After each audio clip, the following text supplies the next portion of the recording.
Hello，大家好，歡迎嚟到晨下啫。河馬成日都製造事端噶啦，咁呢一個人呢，仲會惹埋官非添。但係咧，佢今次好識得去用巧妙嘅回應去回應網民喎。咁佢留咗啲咩言呢？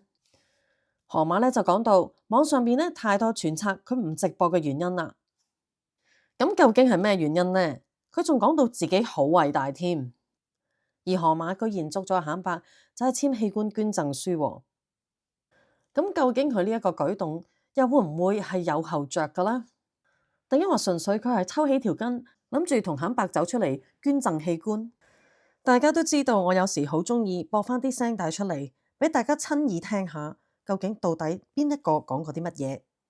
唔使淨係靠我自己一個人單方面咁去講啊嘛。而河馬咁啱喺4月頭嘅時候呢，就曾經有講過佢有收過錢喎。好在呢，我就有將呢一條聲帶留底。咁究竟佢想講啲咩呢？我哋就嚟講下今日所有嘅話題。河馬出咗個 post 咧，就話笑笨洲台呢一班人呢，搞事分子嚟嘅，係有組織、有預謀咁一直喺度搞緊佢。咁咧就搭棚揾錢之餘呢，仲係想誣衊佢入罪。佢就真係好用心良苦啦，一箭雙雕。我唔知雕啲咩啦。佢好可惜呢，就係事與願違，造假證據報警，呃警察、呃律師。請問佢哋如此膽大滔天，該當何罪？話講到自己好似武則天咁喎，該當何罪？使唔使拎出去斬頭？咁河馬出得呢個 post，咁當然網民就會有留言啦。網民就話：何太你要即刻走去警署度證明自己嘅清白喎。之後呢件事爆咗嘅話，你即係串謀欺騙。河馬就聲稱自己當日係有報警嘅，跟住呢，亦都有人留言話今日就報佢哋偽造文書。河馬居然就答話：如果佢哋係事後係真係報警，都係製造假證據，呃警察、呃律師，先至拎到文書喎，所以佢哋咧未至於使用假文書嘅可能喎。哇！居然河馬識得咁樣答，呢句説話又真係好複雜喎，仲要係曾經咧編輯過嘅添。但係一啲咁刁鑽嘅嘢，居然河馬都識喎。乜嘢係文書？唔通佢都識？佢連書都冇讀過，仲自命才女，大家都知道佢咩料啦。佢會識得咁樣答？佢呢一段咁甩甩咳咳咧嘅意思咧，亦都即係，如果對方真係事先已經報咗警，咁就代表文書咧係喺之後先至製作，依然咧就屬於偽造證據嘅行為。雖然咧佢喺文筆上咧就有啲修飾嘅痕跡，但係咧亦都唔少人啊都係覺得點解佢會真係識得法律嘅咩？唔通真係背後有人教佢？最叻咧就大大聲講一啲冷勁嘅説話。呢一筆數啊，我有排同你哋計啊。咁跟住咧，有人就話佢相信咧河馬係有報警，因為咧01咧都有報道呢一單案。但係咧就同河馬講，如果佢收到律師信嘅話咧，就叫佢盡快交俾警方。但係河馬依然都聲稱就話自己冇收到律師信喎。而河馬就話自己當日有報警，亦都喺01呢段新聞裏面咧都有見到河馬咧就被警方拉埋一邊去問話嘅。而喺另外一個 post 咧，佢就話何太今日見到你咧惹作官非，係咪真㗎？好擔心你喎。如果係真嘅話咧，就唔使驚，記得唔好同法官認罪，同法官講咧，佢哋係跟蹤你，設個局嚟害你仲計。如果法官唔信何太嘅話咧，仲提佢記得攞個相機出嚟影低法官個樣，拎去咧律師公會度投訴。河馬就話法官有名嘅咩？你唔識得喺法庭裏面係唔可以影相嘅咩？犯法嘅喎。河馬就依然用逗號啦，當然。河馬係咪已經學精咗，俾黑粉教精咗呢？佢居然識得咁樣答，佢又會知道法庭係唔可以影相嘅。河馬仲醒到知道啲留言呢係嚟陷害佢，唔係嚟幫佢添。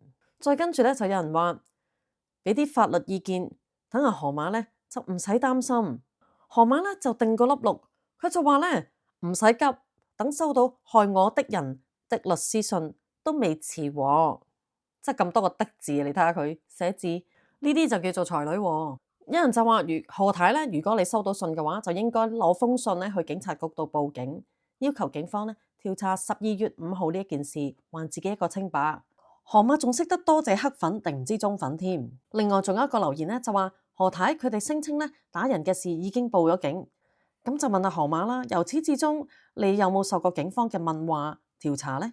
如果冇嘅話，事件就好可疑咯喎，有冇立案都成疑喎。但係河馬就話冇警方問話調查喎。咁跟住就有人留言話，咁即係冇落口供啦。咁點樣會進入司法程序呢？排期上庭？跟住河馬就話對啊，佢哋呢班人渣嚟噶，靠老作老屈噶咋。但係河馬自己都講過啦，佢一個人就可以對10個律師噶嘛。佢講到好似一啲都唔使驚，但係居然呢，亦都有人留言俾佢喎，何太你唔好亂陣腳啊！佢要求幾多賠償，但係你放心喎，佢都冇將呢件事呢即刻去公立醫院度驗傷，走咗去返工，係好大嘅漏洞嚟嘅喎，報警嘅程序都冇，就何來民事索償呢？河馬就話啊，你講得啱喎，仲話多謝大家嘅關心，佢冇亂陣腳，佢淨係喺度諗咧點樣去反告翻佢哋嘅啫。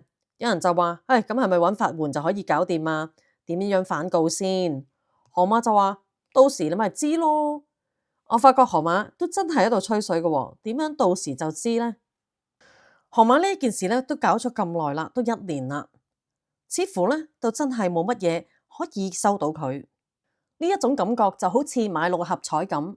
我哋個個其實喺度買緊希望嘅啫，因為只要有關部門乜嘢都唔肯做嘅話咧，就冇人可以做到啲乜嘢。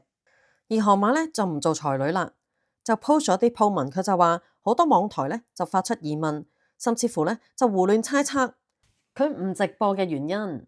佢就講到佢自己重新講一講，佢一早咧就睇出一啲黑網台就當咗黑粉咧係獵物嚟嘅。佢話佢已經多次同黑粉咧提過呢一樣嘢，但係咧都冇起到任何作用。佢就係為咗挽救黑粉嘅荷包咧，就決定咗一段長時間都唔出嚟做直播啦。佢話咧咁樣咧，佢每行每一步啊，都係為咗善念而行動嘅。原來係騙子咧都可以話自己做緊慈善事業喎。但係跟住有人留言俾河馬咧，就好好笑嘅，就同河馬講話啲黑粉無藥可救噶啦，河馬行緊嗰啲路咧都係錯嘅，就叫佢咧要多啲出嚟做直播，咁樣先可以令到咧啲黑粉咧不斷咁課金俾啲黑網台，咁咧就可以令到啲黑粉咧家破人亡。咁到時黑粉咧就會知道錯，亦都會明白咧河馬佢嘅心態就係一個人美心善嘅大好人喎，仲建議河馬咧即刻快啲去開直播。仲要開5至8個鐘頭，因為咁樣咧，做網紅先至可以 keep 到佢嘅熱度喎。如果何太仲係咁樣咧，匿埋咧，遲早咧就冇人睇噶啦。到時咧就更加冇盈利。河馬就即刻衝出嚟回應網民喎，佢話黑粉咧就屈佢官司纏身，唔能夠做直播。佢為咗證明呢一點咧，佢就話佢係冇官司纏身嘅，所以佢就決定今日5月3號就出嚟做直播。咁我就唔知道佢有啲乜嘢出嚟要澄清啦。跟住咧，佢又出咗個 post，佢就話俾人聽大概幾多點咧就會做直播。當然我就唔會同佢宣傳啦。而河馬突然之間就話可以做直播嘅原因咧，就係因為原來佢已經開到盈利啦。因為唔單止佢每一條片咧有一個 Super Thanks 嘅掣，我仲見到佢啲片咧係有賣廣告嘅添。若然係咁嘅話，大家千祈唔好走入去睇啦。而河馬居然可以講到咧，就話自己如果唔出嚟嘅話咧，個個咧都會乞食噶啦。咁佢做每一樣嘢咧，都係諗過度過，呢啲都係善行嚟嘅喎。佢只要唔再出嚟講嘢嘅話，就真係做緊善事啦。真係善行嘅話，河馬你就已經行緊運啦，又點會好似而家咁渾渾噩噩咧？所謂善願天成，啲錢開咗金口，話要捐咧，都真係要捐嘅。但係河馬講過話捐錢去無國界醫生，佢轉個頭咧就話唔捐。淨係呢樣嘢啊，佢都已經講大話，都已經夠運滯啦，亦都夠佢窮一世。做善事咧就唔係話做一件半件咧，個天就會回報翻俾你嘅。做善事咧就要係成日都做，真係真心，要靠行動嚟到配合，咁個天先至會幫你噶嘛。再加上做善事咧，就唔係要打鑼打鼓，周圍話俾人聽嘅。有時有啲人做咗善事，都寧願自己唔係要個名，仲會話自己係無名氏添。咁呢啲人咪值得敬重咯。河馬就出咗一個新嘅短片，冇聲冇畫，內容咧就只不過係 post 咗佢同慘白去簽呢一個器官捐贈書，只不過係呢2張 form 填咗自己個名，寫咗自己嘅身份證號碼，當然嗰啲資料佢就查咗啦。但係之後佢有冇交到呢張表，佢冇做過呢個動作咧，都真係冇人知㗎喎。佢只不過係填表啫嘛。如果河馬真係諗住捐贈咗器官之後咧，佢就可以唔使理慘白嘅後事咧，就當然係唔得噶啦。事關捐贈器官咧，只不過係授權啲醫護人員喺人去世之後，授權醫護人員咧就去攞啲器官嚟到遺愛人間。但係後事咧依然都係要處理。如果河馬係諗住樣樣嘢就可以劈低晒，乜都唔使理啦，又唔需要出錢，又唔需要理身後事，咁佢咁諗就錯晒啦。佢就唔應該淨係捐贈器官咁簡單啦，佢就要去做一個特別嘅登記，叫做大體老師，亦即係將成副嘅計咧就捐咗出嚟，第日咧就俾醫學院咧用嚟做一啲教學嘅用途。但係做呢啲事之前都一定要簽妥晒所有嘅文件，唔係話就咁簽一簽個名就已經得嘅。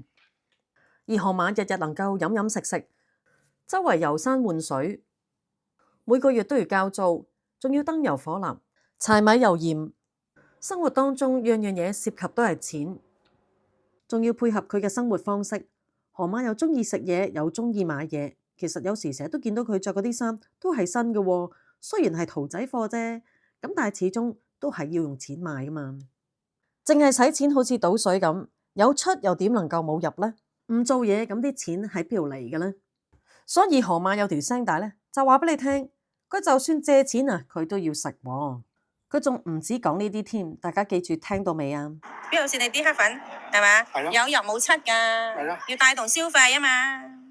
係啊，我借錢我都要食好嘅，我真係食好嘅。係咯，梗係冇問阿門借錢啦，我使啲錢我都唔係借嘅，其實係佢係一個好好嘅人，係即係叫咗我欠咗我幾個月，我先至攞。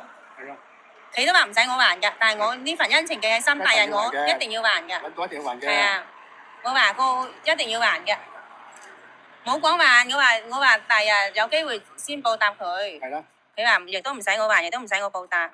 佢話當係課金俾我嘅。所以河馬係承認過佢係有收錢嘅。咁但係究竟邊一個係資助佢咁樣樣繼續搞落去呢？都已經1年時間啦，佢好似點樣搞嚟搞去都仲係好穩陣咁，仲要公屋仲未收添。其實咧，我相信好多人都開始沮喪噶啦，即係聽咗咁耐，講咗咁耐，河馬都好似仲未收皮，仲要係真係收唔到佢。但我頭先都講過啦，大家咧都真係唔好睇得咁重，大家都係當食花生啦。我好記得有個網民咧就留個言俾我，佢就話：如果你係認真嘅話咧，你就會輸啦。咁我都好贊同呢一句説話。咁今日咧就同大家講住咁多先，希望大家有一個愉快嘅週末啦。麻煩大家俾個 like、share 同埋 subscribe，留言俾我話俾我聽我做成點啊。Thank you，拜拜。